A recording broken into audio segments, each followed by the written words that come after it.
Muy buenas tardes, tengan todos ustedes. Es un honor participar de este panel, esta mesa de discusión, esta segunda mesa de discusión, que se titula El seguro agropecuario como instrumento financiero de soporte al ingreso de los productores. En este panel pretenderemos y buscaremos establecer una discusión sobre las bondades y las limitantes del seguro agropecuario como pilar para asegurar el ingreso, y que serán algunas propuestas por nuestros dos panelistas tendientes a fortalecer la contribución que hace el seguro agropecuario para garantizar cierto nivel de ingreso a los productores. Yo voy a servir como moderador. Como se indicó, yo soy Víctor Villalobos, soy el director general del Instituto Interamericano de Cooperación para la Agricultura. Este es un instituto del sistema interamericano que tiene 72 años de vida y que su misión fundamental es proveer asistencia técnica en la agricultura a sus 34 países miembros.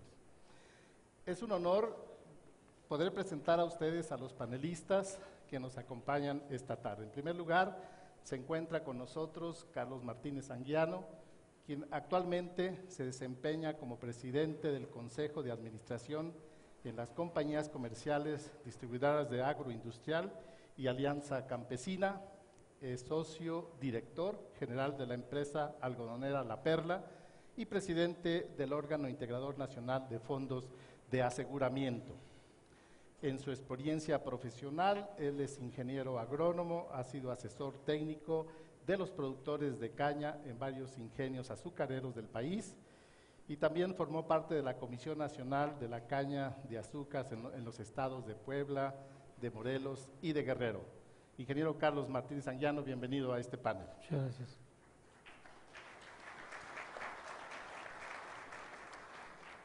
También me da mucho gusto y es un honor presentar al profesor Barry Barnett. Él es profesor y coordinador del programa de graduados del Departamento de Economía Agrícola. Los estudios del doctor Barnett se encuentran asociados a la política agrícola, la gestión de riesgos y de seguros. Participa activamente en programas en las materias primas de los Estados Unidos y de los seguros de cosechas. Además, realiza investigación relacionada con la gestión de riesgo de desastres naturales en las zonas rurales de los países en desarrollo. Los esfuerzos de investigación del doctor Barnett se reflejan en numerosos artículos publicados en revistas científicas, así como en las contribuciones que hace al Banco Mundial, a la OCDE, y sus publicaciones que también han sido impresas en el USAID. También el doctor Barnett lleva a cabo análisis y hace recomendaciones a petición de la Agencia de Gestión de Riesgos del Departamento de Agricultura de los Estados Unidos. El doctor Barnett imparte cursos de posgrado en la teoría microeconómica y métodos de investigación en los Estados Unidos. Hace aproximadamente un mes, Luis Alberto Moreno expresó recientemente, un mes más o menos, en una publicación del BID y del Global Harvest Initiative, que América Latina está cada vez más cerca de ser la despensa del mundo. Esto es, el papel que América Latina jugará progresivamente más como proveedor de alimentos y materias primas para el resto del mundo, en una población en constante crecimiento. Yo creo que podemos estar de acuerdo en esto que ha señalado el presidente del BID, pero creo que también hay algunas características que vale la pena, por un lado, reconocer, pero también otras que definitivamente nos hacen falta. Yo concuerdo con lo que dijo Alberto Moreno, y yo tal vez descansaría en 4 aspectos que hacen la región de América Latina suficientemente competente y capaz precisamente para aceptar ese reto de jugar un papel fundamental para la alimentación del resto del mundo. Permítame brevemente señalar al menos 4 de ellos. En primer lugar, el continente americano tiene el 36% de todo el agua dulce del mundo. O sea, tenemos agua para llevar a cabo producción agrícola en esa importante proporción. Otro elemento que hace particularmente diferente nuestra región es que todavía existe en el continente americano y particularmente en el sur del continente tierra para ampliar la frontera agrícola sin dañar o destruir los bosques y las selvas, o sea que podemos seguir ampliando la frontera agrícola sin ese costo tan alto que es la destrucción de los bosques y las selvas. La tercera característica de la región latinoamericana en particular es que somos depositarios de una gran biodiversidad. Algunos de nuestros países son reconocidos no solamente por la biodiversidad, sino también por ser centros de domesticación de especies que hoy día forman parte muy importante de la dieta, de la alimentación de toda la humanidad. Bueno, baste recordar, y ayer nos hacía en la canción que escuchamos del mole, Lila Downs nos hacía referencia a toda esa diversidad de especies de plantas que se requieren para hacer el mole, lo cual es un reflejo característico y típico de toda esa diversidad de la cual gozamos y disfrutamos. Y por último, tenemos no menos importante a la gente de nuestra región latinoamericana, las agricultoras y los agricultores de nuestra región son comprometidos y están directamente vinculados a ese esfuerzo cotidiano de la producción de la agricultura de toda nuestra región. Estas características, posiblemente ustedes podrán agregar algunas otras, hacen ver a nuestra región con ese gran potencial para la producción alimentaria.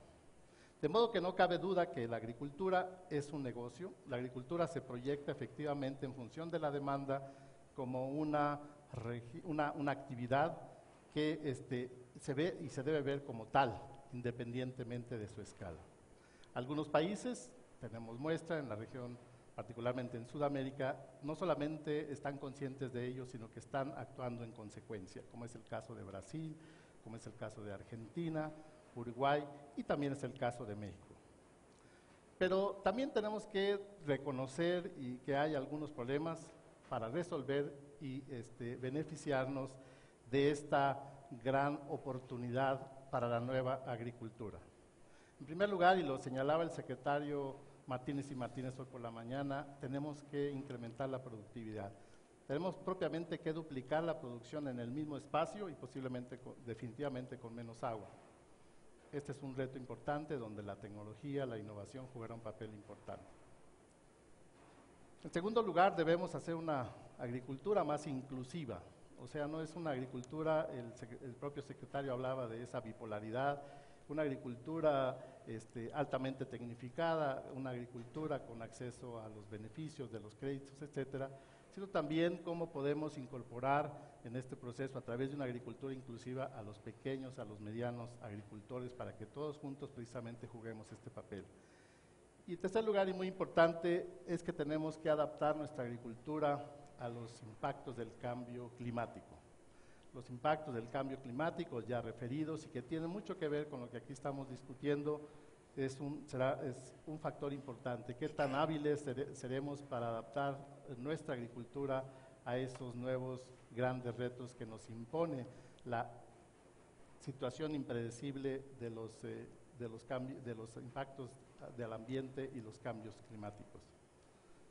Necesitamos reconocer que debido a los cambios climáticos la producción agropecuaria seguirá siendo más vulnerable y que estos fenómenos se presentarán de una forma mucho más continua. Se requiere entonces que los países definan políticas públicas o políticas de Estado a fin de construir un verdadero sistema de gestión de riesgo y de seguros agropecuarios. Y esto es finalmente lo que nos lleva a la discusión de este tema y finalmente también me permite pedirle introducir nuevamente a nuestros panelistas para que aborden los temas y algunas preguntas que se podrían anticipar, por ejemplo, sobre las experiencias de nuestros países, particularmente los de América Latina, respecto a los seguros agropecuarios. ¿Cómo vamos garantizando cierto nivel de ingreso a los productores ante estos imponderables climatológicos? cómo está el tema de los seguros en nuestros países, hacia dónde vamos y cómo se deben de seguir estimulando a través de esta participación del sector público, sector privado y productores. Y también, y dado que tenemos aquí una personalidad experta en el tema de seguros en los Estados Unidos, y reconociendo que recientemente pasó y fue aprobada, creo que en el mes de febrero, el Farm Bill, la ley de Estados Unidos de la agricultura, para un cuatrienio 2014-2018, también cómo esta ley está dándole preponderancia a los seguros en Estados Unidos y que también pudiéramos escuchar comentarios y opiniones cómo este sistema de seguros de Estados Unidos puede influir positivamente al resto de los países del hemisferio. Muy bien, dicho esto, yo me permitiría entonces darle en primer lugar la palabra a Carlos Martínez Anguiano a que nos haga su presentación. Tendrá 10 minutos para hacer su exposición y posteriormente daremos la palabra al doctor Barnett para que igualmente nos dé sus comentarios a estos temas. Haré un par de preguntas y posteriormente, si nos da el tiempo, les agradecería si tienen preguntas a los panelistas, favor de hacérnoslo saber para que pudiéramos concluir con un breve resumen. Bueno, señor Carlos Martínez Anguiano, bienvenido nuevamente y gracias. Por favor haga su presentación. Muchas gracias, doctor. Víctor Villalobos, director de ICA, a los compañeros y amigos presentes, al doctor Barry Barnett, aquí presente de la Universidad de Mississippi, Estados Unidos. Yo traigo aquí un pequeño escrito, independientemente de que podamos seguir trabajando en el resto de la información que se trae.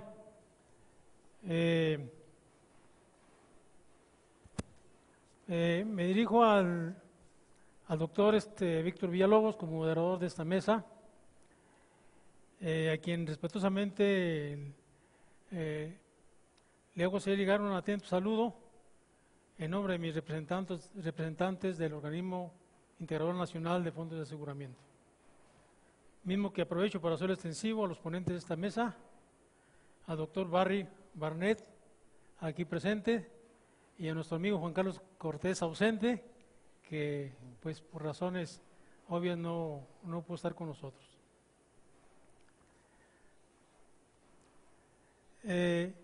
Al respecto, sobre el desarrollo del seguro agropecuario en México, hago algunas consideraciones.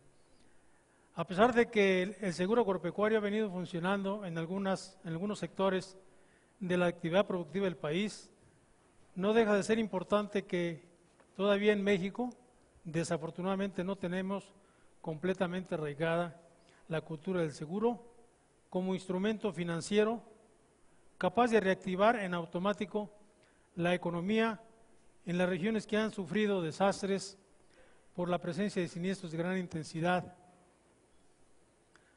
Sobre este particular, los socios productores de los fondos de aseguramiento están proponiendo esquemas de aseguramiento más eficaces que garanticen la reactivación de su actividad productiva, para lo cual se propone el esquema del seguro al ingreso, el cual tendrá que venir acompañado con las respectivas coberturas de precios que ha venido operando cerca en los últimos años con los productores.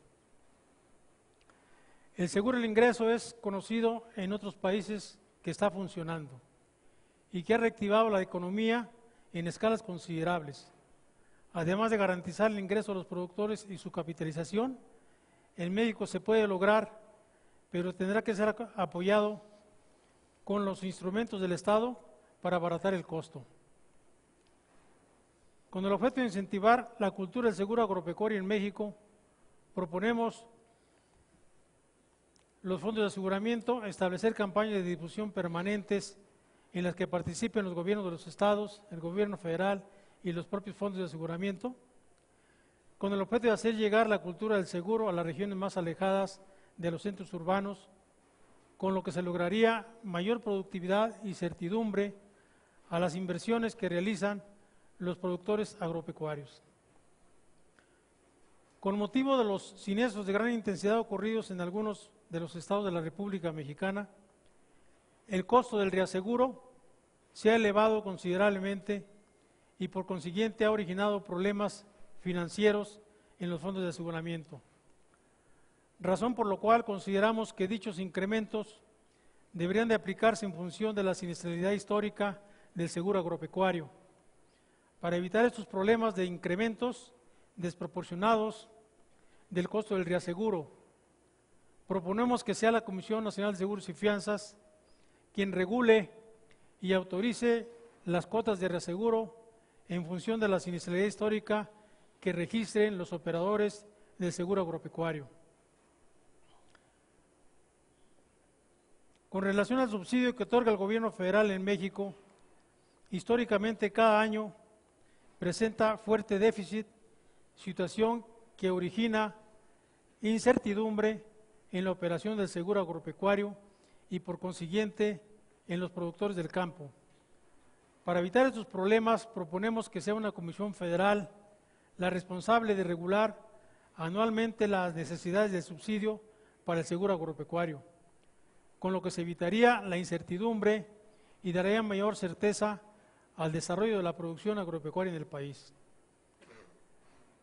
Por aparte, nosotros los fondos de aseguramiento proponemos que para bajar los índices de siniestralidad e indemnización del seguro agropecuario, proponemos utilizar las tecnologías de medición de nutrición y sanidad animal a control remoto, que permita a los productores atender oportunamente dichas necesidades en los bienes asegurados y en el caso de la ocurrencia de siniestros de gran intensidad, utilizar las tecnologías de evaluación de daños que nos permitan a los operadores del seguro conocer con mayor rapidez y precisión la intensidad del daño para atender de manera más oportuna el pago de las indemnizaciones generadas, con lo que estaríamos contribuyendo a la reactivación de la economía del campo mexicano. Por otro lado, quiero hacer mención de que los fondos de aseguramiento que represento están distribuidos en los 32 estados de la República. Y damos servicio a alrededor de 800,000 productores, socios de los fondos de aseguramiento. En el 2013 aseguramos alrededor de 1.8 millones de hectáreas del seguro comercial, que equivale al 70% del total que se generó en el país. Tuvimos una superficie afectada por siniestros de alrededor de 300,000 hectáreas, de 1.800.000 aseguradas. ¿Esto fue el año pasado? El año pasado. La suma asegurada que protegen los fondos de aseguramiento anda alrededor de los 24,000 millones de pesos, con primas de 3,200 millones de pesos e indemnizaciones generadas y pagadas alrededor de 1,100 millones de pesos. En ganado aseguramos alrededor de 145 millones de cabezas de ganado. Entre los fondos de aseguramiento tenemos especialidades, entre ellos algunos fondos, la mayoría son fondos agrícolas, tenemos fondos ganaderos, tenemos fondos acuícolas, tenemos fondos de daños y conexos y tenemos fondos de seguro de vida.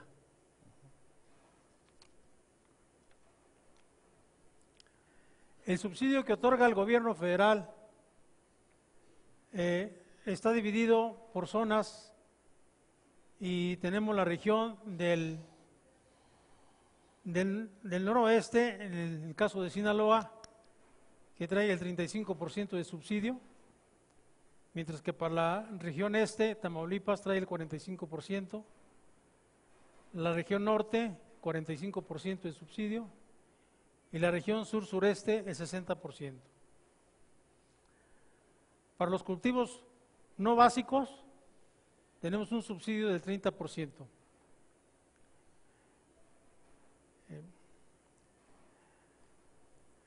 Estas son una de las funciones que tienen los fondos de aseguramiento. Como decía, la ocurrencia de los siniestros ocurridos tanto en Sinaloa en el 2011, en febrero de 2011, como esas mismas heladas que se prolongaron hasta los estados de Michoacán, Hidalgo, Guanajuato, pues realmente nos pone a pensar de que hay que continuar mejorando los instrumentos de aseguramiento, mejorando el trabajo del seguro es sumamente importante para nosotros. Sin embargo, creo que debemos seguir trabajando para tener una mayor penetración del seguro agropecuario en México. ¿Verdad? ¿Cómo no? Muchas gracias, ingeniero Martínez Anguiano. Nos ha dado una panorámica de la situación y obviamente una gran cobertura de las empresas que usted representa, particularmente el hecho que usted, no obstante todo de este despliegue de capacidad que ha señalado, sigue con la posición de que el seguro no está arraigado y que tendríamos que seguir trabajando. Habla usted de una campaña para promover el uso de los seguros y definitivamente una relación importante entre el papel que juega el gobierno, desde el punto de vista de los costos, las primas, los aportes, los subsidios y también el papel del sector privado y los productores. Vamos a regresar a estos temas más adelante. Ahora yo quisiera darle la oportunidad a nuestro siguiente panelista, el doctor Barry Barnett, para que nos haga el favor de hacer su presentación y con mucho gusto haremos algunas intervenciones posteriormente. Dr. Barnett, you have the floor. Thank you very much. Okay. Thank you.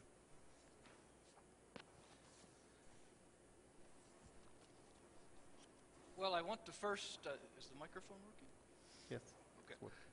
I want to first thank the Congress organizers for the invitation to join you here in this beautiful city for this Congress and to be part of this distinguished panel. So it's a pleasure to be here. Let me also apologize for making my presentation in English. I took 2 years of Spanish in secondary school, but that was 35 years ago, and I wasn't a very good student even then. So, okay, so I was asked to talk about the new Farm Bill that was passed in February in the United States, and in particular focus on the crop insurance implications of that legislation. So let me try to do that. Let me begin by just quickly talking about what exactly is this thing that in the United States we call the Farm Bill. It is legislation that authorizes a number of different federal programs related to food and agriculture. You can see some of them listed here. Farm subsidies, conservation programs, farm credit, forestry, but also including crop insurance. At least since 2008, crop insurance has been authorized as part of the Farm Bill in the United States. It typically lasts for about 5 years, and then new legislation is passed which replaces it. And so, as was said earlier, this most recent Farm Bill was signed into law in February of this year. Let me talk briefly about crop insurance in the United States. Perhaps many of you are familiar with at least some aspects of crop insurance in the United States, but it is a partnership between the federal government and private insurance companies. And I'm going to focus here, by the way, on the multiple peril crop insurance. We do have the named peril products like hail insurance that is offered strictly by the private sector in the United States. But the multiple peril products are part of this public-private partnership. So in this partnership, the private insurance companies sell all of the insurance policies, and they provide any services required in selling those policies. They are required to sell insurance to any eligible farmer who requests it. That's part of the agreement that they sign with the federal government. They also conduct all the claims adjustment, and they retain some of the premium and also some of the loss risk on these policies. The federal government, on the other hand, provides reinsurance to these private insurance companies. It reimburses the administrative and operating cost for selling the crop insurance policies, and that's done as a percentage of the premium sold.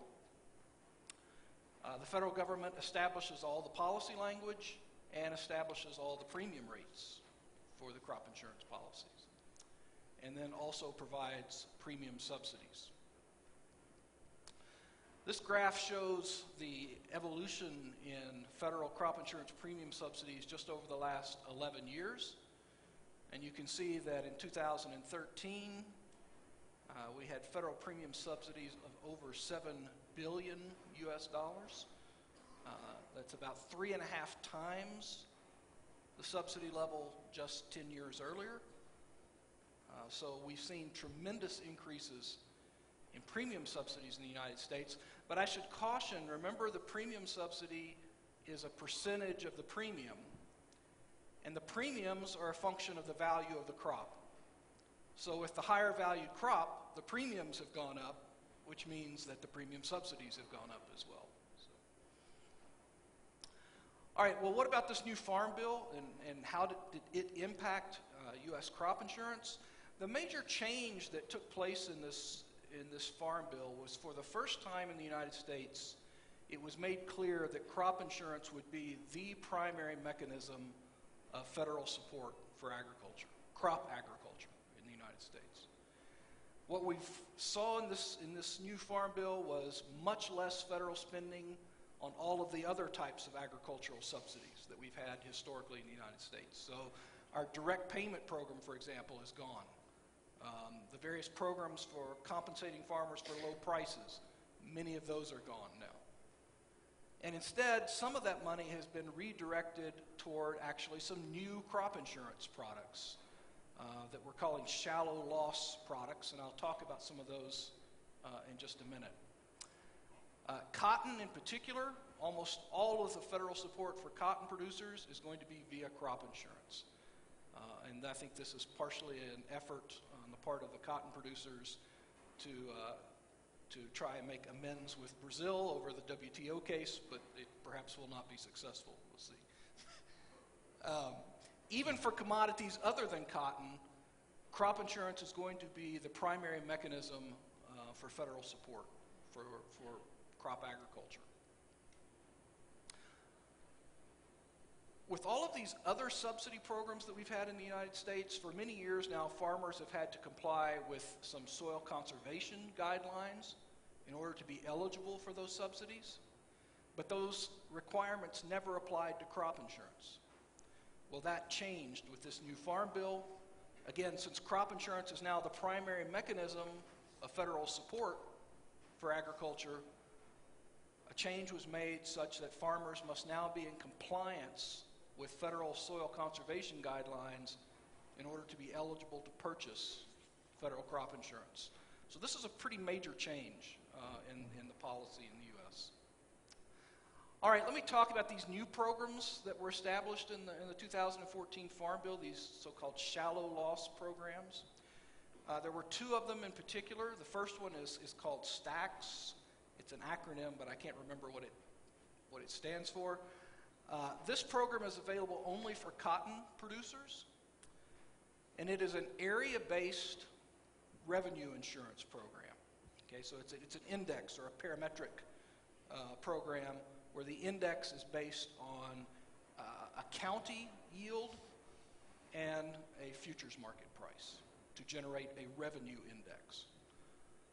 It's called a shallow loss program because it's designed to protect against losses in the deductible layer of an underlying traditional multiple peril crop insurance policy. And again, I'll talk about this a little bit more in just a second. However, for stacks, farmers are not required to actually purchase the underlying crop insurance. This program has an 80% premium subsidy. The other shallow loss program is called SCO, that stands for Supplemental Coverage Option. It's much like stacks, except it's available for all of the other major commodities. Again, it's stacked on top of an underlying insurance product, and SCO is either a yield insurance policy or a revenue insurance policy, depending on what the underlying policy is. So if the underlying policy is yield insurance, the SCO will be yield insurance. If the underlying policy is revenue insurance, the supplemental coverage will be revenue insurance as well.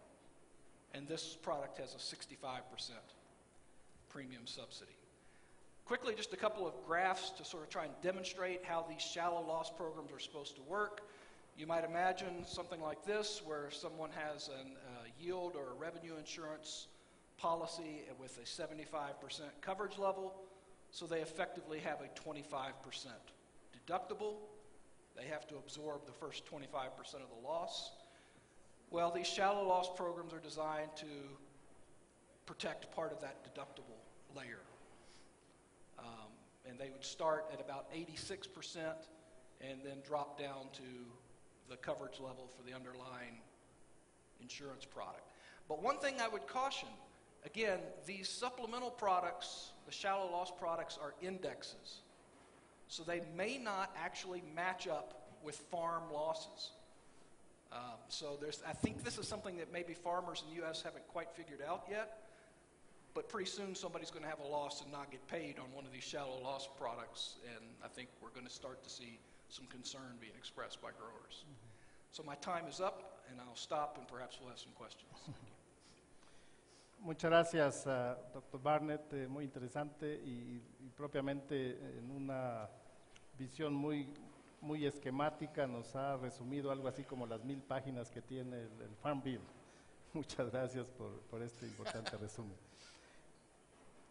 Bien, pasaríamos entonces a esta sesión de preguntas en función de lo que nos acaban de presentar ambos panelistas, y me permitiría en primer lugar hacer algunas preguntas, un par de preguntas al ingeniero Martínez Anguiano. Ingeniero, usted hacía referencia a que hace falta la promoción y sobre todo esta promoción que nos permita acceder a los seguros por parte de los productores. Usted hace algunas sugerencias. Yo quisiera específicamente preguntarle qué hacer para que el sector, el gubernamental, si es que es el caso, o el sector privado, o los propios productores, efectivamente entremos en una espiral positiva hacia precisamente seguir incorporando a los productores, particularmente los medianos y los pequeños, hacia estos sistemas de coberturas y de protección para de alguna forma estar mejor preparados y atender los retos que vienen, que sin duda van a ser cada vez más frecuentes con el tema que yo mencionaba del cambio climático. ¿Cómo le damos esta protección? Y si usted claramente ve mejoras que se puedan hacer, hacía referencia a algunos aspectos posiblemente de nuevas estructuras. ¿Qué en concreto usted recomendaría precisamente para avanzar en ese sentido y lograr una cobertura mayor, particularmente con los productores pequeños y medianos? La verdad es que pues mucho dependemos nosotros del subsidio del gobierno federal. Como ustedes saben, acabamos de oír al doctor Barnett la serie de beneficios, de subsidios que el gobierno de los Estados Unidos está generando para los productores, inclusive el subsidio para el deducible en el caso del pago de indemnizaciones. Nosotros consideramos que todavía estamos muy lejos de llevar a cabo un desarrollo del seguro agropecuario realmente a la altura de las necesidades de los productores de México. En primer lugar, porque dependemos de la asignación de los subsidios que pasan por la Cámara de Diputados y, por ejemplo, en el 2000, para este año 2014, hubo una asignación de 1.500 millones para el subsidio a la prima. Sin embargo, con ese subsidio apenas logramos pagar lo que teníamos atrasado en el 2013. De tal manera que en este momento no disponemos de subsidio. Aquí se crea una incertidumbre muy grande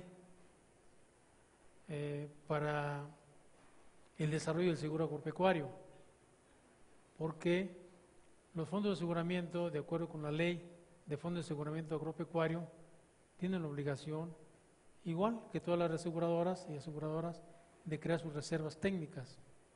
Y nosotros, esas reservas técnicas forman parte, o el subsidio forma parte de esas reservas técnicas.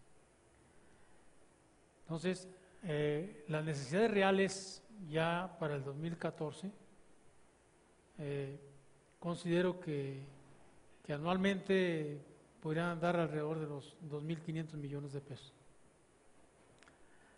Y eso daría mucha tranquilidad a los productores, daría mucha tranquilidad a los operadores del seguro agropecuario en México, y de esa manera creo que podríamos penetrar más la cultura del seguro en México. Usted hace referencia al papel del sector público. ¿Qué hay con el sector privado?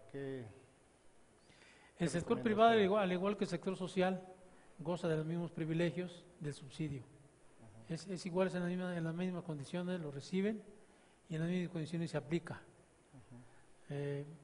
Creo que entraríamos todos, tanto el sector social, que somos nosotros los fondos de aseguramiento, como el sector privado de las aseguradoras privadas.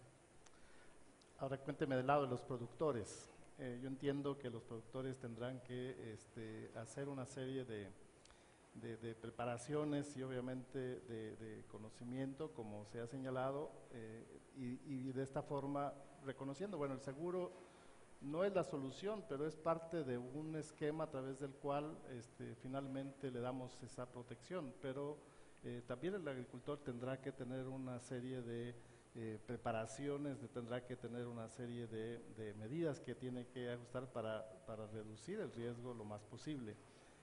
¿Usted cree que hay recomendaciones que hay que hacer al productor? ¿Hace falta, usted hablaba de mucho más difusión, pero implícitamente tendríamos que, asociado con la promoción del seguro, falta mucho más asistencia para entender esto como un proceso integrador o como un paquete de medidas que se tienen que tener para reducir el riesgo. ¿Cuál es su opinión al respecto? Yo creo que nosotros hemos hecho propuestas precisamente en las zonas donde tenemos mayores índices de siniestralidad, y se han hecho los esfuerzos para hacer la conversión de cultivos a efectos de que las heladas que ahora con el cambio climático se presentan con mayor frecuencia en algunas regiones, el cambio de cultivos nos permite que esas heladas dañen menos a los cultivos que estamos reemplazando. Claro. Y en ese sentido, pues yo creo que estamos trabajando, y no porque sea el cambio climático. Yo creo que el cambio climático sí ha impactado mucho, pero más que impactado el cambio climático, nos ha impactado el incremento del reaseguro en las zonas que han sido afectadas. Por ejemplo, en Sinaloa, por efecto de las heladas de febrero de 2011, el costo del reaseguro se elevó hasta el 300%, cuando en esas zonas pues teníamos alrededor de 56 años que no se presentaban siniestros de esa naturaleza. O sea, fueron 56 años que no tuvimos problemas, pero en el primer año con problemas se nos incrementó la prima mucho. Entonces eso ha traído como consecuencia problemas financieros en los fondos de aseguramiento para su operación. Sin embargo, bueno, como usted acaba de mencionar, seguimos trabajando, se siguen haciendo los esfuerzos a nivel de los productores, socios de los fondos de aseguramiento, precisamente para contribuir a que los impactos del cambio climático nos impacten menos. Claro. Usted hablaba que hay necesidad de mayor promoción para los seguros agropecuarios. ¿Usted cree que es suficiente la coordinación entre las dependencias para la formulación de políticas públicas, precisamente que promuevan los seguros agropecuarios? Y en todo caso, ¿cuáles serían sus recomendaciones para que esto sea mucho más efectivo en términos de su promoción? Yo creo que el gobierno federal va en lo correcto. Toda vez que se están implementando programas para el mejoramiento de la producción en el país. Pero esos programas tendremos que desarrollarlos en nuestras regiones, aprovechando el auxilio o los subsidios que el gobierno federal otorga, y estamos realmente, por lo menos en el centro del país, en el norte del país, se ha incrementado mucho la agricultura de precisión. Okay. La agricultura de precisión, y en el norte todavía se ha hecho un poco más allá, porque tenemos productores que habían hecho el esfuerzo del ahorro del agua con sistemas de pivote central. Sin embargo, ahora vemos que el pivote central pues no compite con el sistema de riego por cintilla, por goteo. Entonces, a pesar de las inversiones, hemos tratado de cambiar ahora al nuevo sistema, el sistema por goteo, que no solamente ahorre el agua, sino que nos va a incrementar la producción el 50 o hasta el 100%. ¿Ah? ¿Cómo no? Por otra parte, los fondos de aseguramiento, estamos trabajando con la tecnología biomolecular para precisamente llevar a cabo la conservación de los suelos, la generación de suelos, porque en 50 años los suelos prácticamente algunos están muertos, no tienen oxigenación. Entonces, con la nueva tecnología podemos probar, y lo estamos haciendo, de hacer suelo nuevamente para incrementar la producción, no solamente al 100%, lo estamos haciendo hasta el 200 y 300% de producción. Pues muchas gracias, ingeniero Martínez Anguiano. Efectivamente, todas estas tecnologías lo que nos ayudan es precisamente a estar mejor preparados, obviamente a cumplir con ese reto de incrementar la productividad en la misma superficie. Muchas gracias. Yo les pediría que me acompañen en un aplauso para el ingeniero Martínez Anguiano. Gracias. Muchas gracias, ingeniero. Muchas gracias. Sí. Bien, ahora si me permiten, haría un par de preguntas al doctor Barnett. Muchas gracias, doctor Barnett, por su presentación. La verdad es que creo que fueron más o menos 2 años de debate y de discusión para que finalmente pasara la Farm Bill, y como usted lo señalaba, fue aprobada por el señor presidente de la República en febrero de este año. El Congreso de los Estados Unidos creo que hizo un cambio importante en esta ley, Farm Bill, posicionando aún más el sistema de los seguros, y esto entiendo que se debe al éxito de su manejo. También tengo entendido que redujo algo así como $1,000 millones de subsidios que se canalizaban de otra forma, y que y que fueron en este sentido canalizados al a este esquema de seguros. Yo le quisiera preguntar, y si fuera tan amable de darnos su punto de vista respecto a qué tanto América Latina podría beneficiarse o qué tan distantes estaríamos de esta nueva visión del Farm Bill respecto a los seguros en Estados Unidos. ¿Existe alguna, digamos, alguna posibilidad de contemplar, guardando las diferencias, pero en términos de sus principios mismos, estas decisiones que se han tomado y que están calzadas en el Farm Bill, que puedan de alguna forma ser un modelo o de alguna forma ayudar a apoyar este importante sistema de seguros en los países de América Latina, por su experiencia no solamente académica en los Estados Unidos, sino también su conocimiento en los países de desarrollo? ¿Qué nos podría decir al respecto? Well, I'm not an expert on Latin America, so I'll be cautious in what I say. The United States has spent a lot of money to get where we are now with crop insurance. It has been a long process, and it has been extremely expensive. I think the question I have now, before I address your question about Latin America, I think the question I have now is whether the U.S. system is sustainable, politically sustainable, financially sustainable. I think in 2008, when it's time to write another farm bill, I would suspect budgets will be even tighter than they were this time. And now all of the money for agriculture is in crop insurance. So that's where the cuts will have to come, is in crop insurance. And I suspect what they'll do is start cutting premium subsidies. And it's going to be very interesting to see what happens to farmer participation when they start cutting the premium subsidies. And I'm just speculating as to what I think will happen, but politically I think it's going to be more and more difficult to maintain support for these programs for agriculture in the United States. As you're aware, most of the beneficiaries of these programs are not small-scale producers. These are very large, they're family farms, but very large family farms.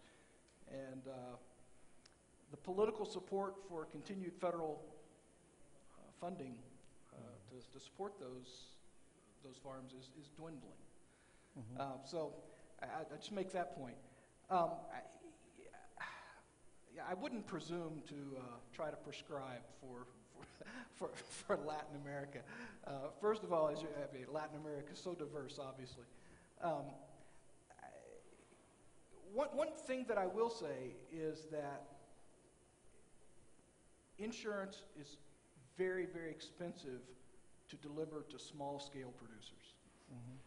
Many of the costs of selling an insurance policy are what I would call fixed costs. They're about the same whether you're selling $1,000 worth of coverage or $100,000 worth of coverage. You still have to do the same paperwork. And so one of the things that we've run into, and most of my international work has been in Africa, has been incredibly difficult to think, how do you deal with this bipolar thing that we talked about this morning, right? The large scale, but then also the very small scale. And that's a real challenge. So have I successfully avoided your question? I don't know what. I understand. Yeah. Pues muchas gracias, Dr. Barnett. Me comunican y lamento que tengamos que concluir nuestro panel, pero tenemos la visita muy importante del señor gobernador, de modo que yo les pediría que me acompañen a dar un fuerte aplauso al Dr. Barnett por su presentación y al panel en general. Muchísimas gracias.